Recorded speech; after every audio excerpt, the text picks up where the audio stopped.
Hello, my name is Catherine Enyart. I am studying at Grand Canyon University to receive my master's in autism spectrum disorders. I am currently a special education teacher in Puyallup, Washington, where I teach in a self-contained classroom for first through third graders. This video serves as my disposition self-assessment survey, where I will be answering 3 questions. And the first question is, what dispositions do you possess that make you a successful teacher? The first one I want to talk about is my commitment to mastering best practices. I'm constantly reading different journals and articles about interventions and strategies to use in the classroom, and continuously looking for different and ways to improve current practices in my classroom for whole class learning and for individual learning. So I collaborate a lot with education specialists and the behavior specialists assigned to my school and my district to also learn about these different interventions and the best way to implement them and make sure I'm doing so successfully. I also possess the disposition of holding students to they're appropriate but high standards. I'm constantly pushing my students to the best of their abilities, because I truly believe that all students possess the ability to learn, and all students are able to be successful in everything that they do.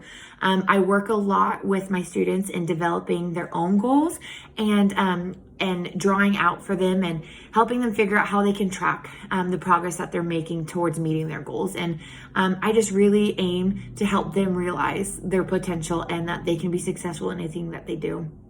And then another disposition that I possess is just advocating for my students. I'm really big into getting my students to be a part of our school community as much as possible. We do a coffee cart once a month. We collect all recycling throughout the building every Friday, and we participate in the talent show as a class.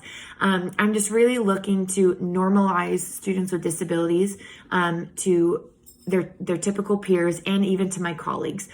So I go around to classrooms throughout the year, and I will also have discussions with general education classrooms about different disabilities, how they can be an advocate for students with disabilities, how they can be a good friend, how they can help. We just have a discussion on what they can do to help out my students and any students that they come across with a disability.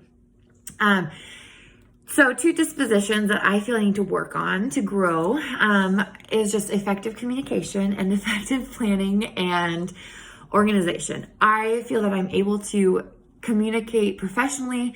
I collaborate, I bring a lot to the table, but I have a million thoughts going through my head at once. I'm a very busy person, and I just feel that I struggle with sometimes getting across what exactly I mean or am looking for.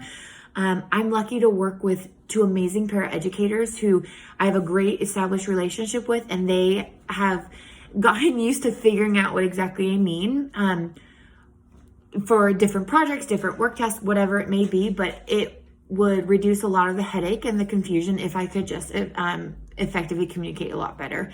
And then the other one is just planning and organization. Like I just mentioned, I'm a very busy person. I try to bite off more than I can chew.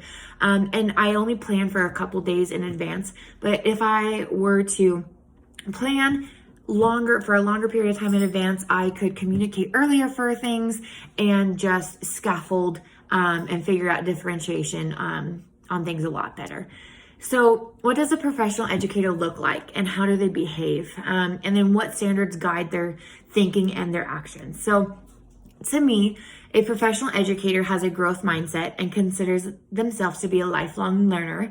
They seek out learning opportunities to grow in their profession, to change for the better.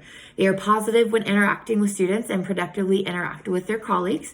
A professional educator understands that every student learns differently and needs different levels of support. It is our job to create a classroom environment where all learners feel comfortable to learn and safe to make mistakes. And then the standards that guide a teacher's thinking and actions, sorry, that's my dog, are about being reflective in their own practices, fostering relationships with colleagues, parents, or really anyone involved in the school setting, and using a variety of instructions and interventions within their classroom, being culturally responsive, and so much more. I could talk about this for hours, but I appreciate you listening and hope you have a wonderful evening.